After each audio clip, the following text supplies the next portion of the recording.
You're listening to the Codependent Millennial Podcast with Sophie Shilo, episode 33, Why Believing in Yourself Isn't Necessary, like, at all.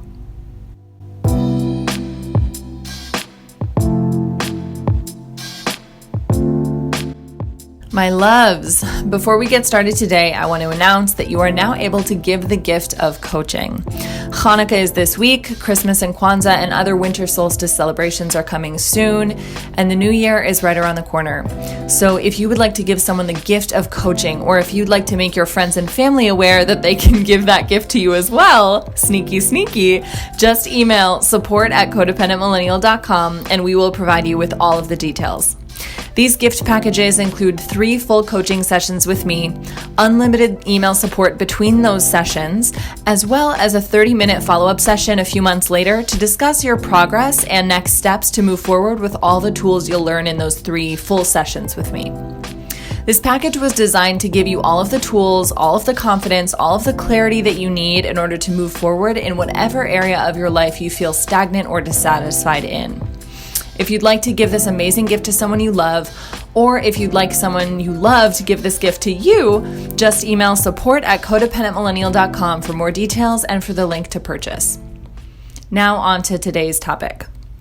Why believing in yourself isn't necessary at all, even a little bit. If you've ever even dipped your toe into the self-help world, which you obviously have because you are here listening to this podcast right now, you've heard people talking about how to believe in yourself, how to have confidence, etc. I myself have done tons of work in this area. I have podcast episodes dedicated to it. I have modules in my group program about confidence and self-belief, etc. I teach it all the time. It's important, sure, it is. But it's not at all necessary. And thinking that it is necessary is actually holding you back from accomplishing what it is that you want to achieve in your life. It's a lot like the concept of fearlessness. Fearlessness means the absence of the amygdala. It's literally a part of your brain. You want that part of your brain, like you need it. You don't have to be fearless in order to do courageous things or brave things or hard things. You simply have to know what to do with your fear. Isn't that comforting? Like, there's literally no prerequisite of eliminating fear in order to live the life that you want to live. It's the exact same concept that we're talking about here today. You don't have to be fearless in order to do any of this stuff at all. I think that what happens when we believe the lie that we need to believe in ourselves before we can ever hope to see success is that we then spend all of our time and energy and mental facilities trying to figure out how to believe in ourselves when really we just need to be out doing. The self-belief will be a natural byproduct of you going out and doing. And I know that you're listening to this and you're like, but bro, like I don't even have the confidence to go out and do that. You're telling me that it's going to come only if I go do it and then I'll get the confidence. I just have to kind of wait for it. I get it. Just bear with me. Okay. Stick with me. The more you think you need to believe in yourself before you take action, the less empowered you'll actually feel. If you're waiting to feel confident before you take action, but you've decided that your confidence is reliant on those very same accomplishments that you're trying to get, but that you're only trying to get when you feel confident enough to go get them, you've put yourself in a bit of a bind. Do you see that?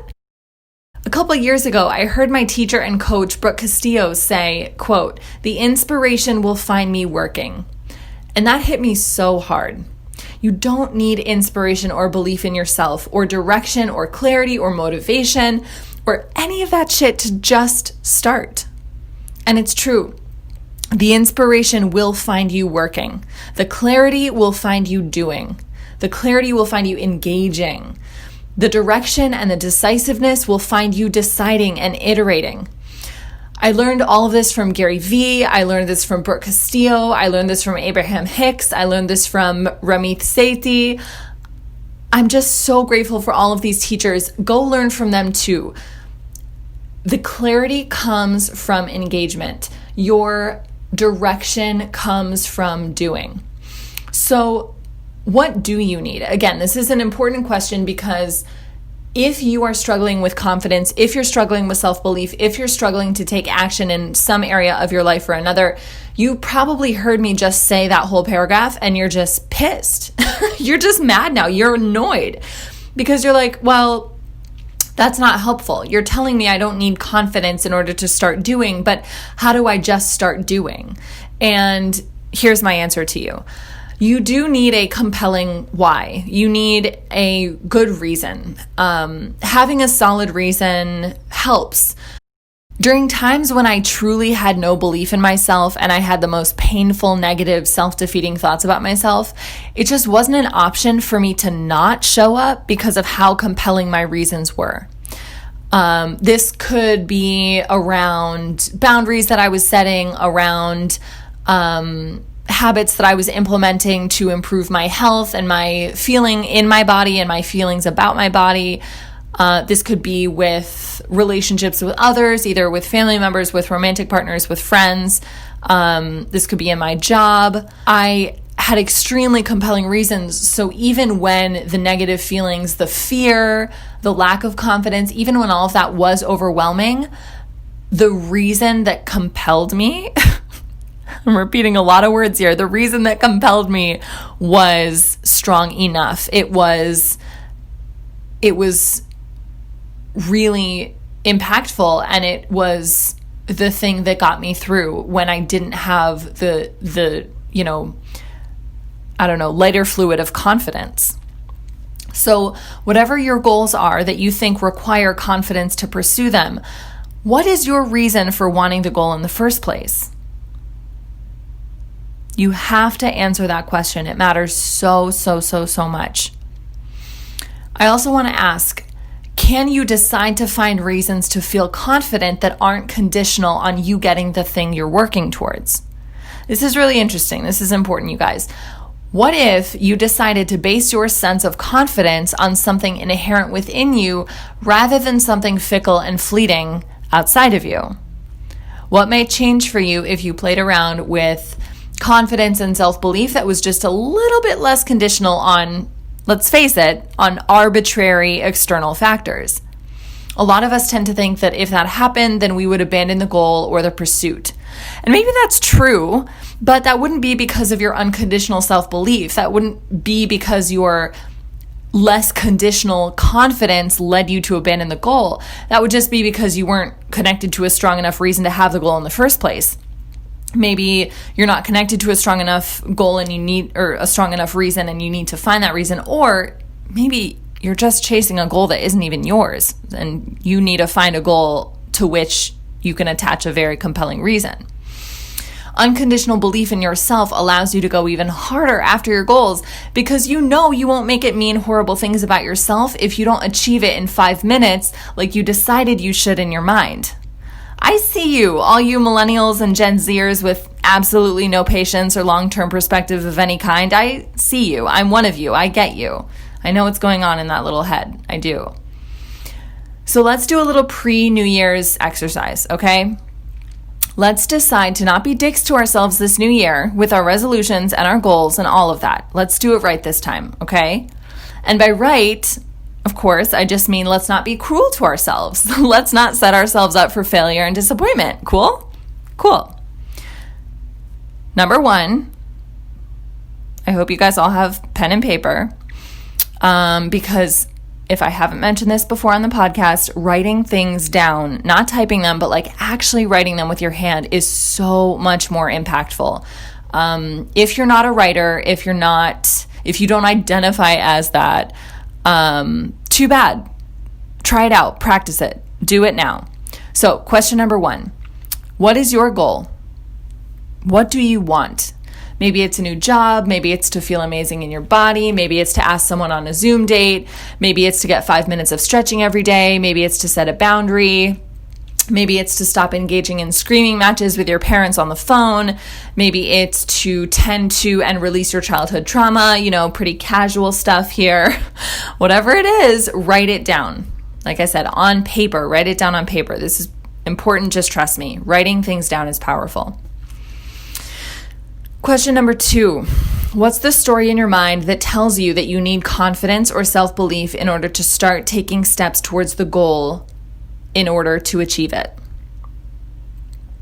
Again, what's the story in your mind that tells you that you need confidence or self-belief in order to start taking steps towards the goal or in order to achieve it at all? Question number 3. Well, number 3 is more of a command because I'm bossy. If you want to be bossy, just get your own podcast. You can boss people around all day. All right, number 3, question these thoughts. Are they true? Who says they're true? Where did you learn these from? Are these thoughts or these beliefs helping you get closer to your goal? If they're not, what might you want to believe instead? I find it hilarious that we so often cling to thoughts and beliefs that are so harmful and that are really in contrast to everything we want and everything we want to feel. I'm like, you guys, just no. If you're thinking a thought that is in direct contradiction with your desires, question that thought until it falls away, until you can release it. Really, really question it. So number 4 is another command. Go to work believing these new thoughts. Go to work believing thoughts that you know contribute to your goals. Go to work practicing deliberately thinking thoughts that serve you, that make you feel more of who you are, that make you feel full of potential, that don't make you feel discouraged, that don't make you feel insufficient, that don't make you feel weak. Remember, you get to decide how life works for you. You get to decide if your lack of confidence is a barrier to you getting what you want, and I promise you that it doesn't have to be. I'd also suggest that you look at the thoughts you have that make you feel not so confident in the first place. Go back and listen to episode 21, a masterclass on confidence, for more information about all of that, about questioning thoughts that make you feel less than confident. But again, please do not cheat yourself by waiting to feel confidence before you start living your life the way you want to, before you start pursuing and getting the things that you want. Don't do it. So here are some reminders that I really want to leave you with. Important reminders, affirmations, meditations, whatever you'd like to call them. You don't need confidence in order to set and maintain a new boundary that you're scared of setting. You don't need to believe in yourself in order to leave an abusive relationship. You don't need to think you're amazing in order to apply for that job you're telling yourself that you're not qualified for. You don't need to be in love with everything about your body in order to stop treating it like you hate it, or like you're mad at it, or like you're resentful of it. You don't need to think highly of yourself to stop talking to yourself in cruel ways. I love you all so much, and I'll talk to you next week.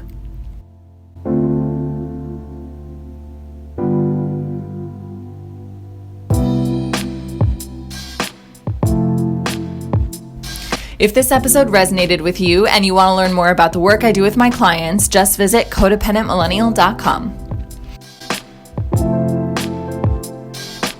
If you'd like to give the gift of coaching to someone you love, or if you'd like to let your loved ones know that you'd like to receive the gift of some amazing one-on-one coaching with me, just email support@codependentmillennial.com and we'll send you all the details about what's included and how to sign up.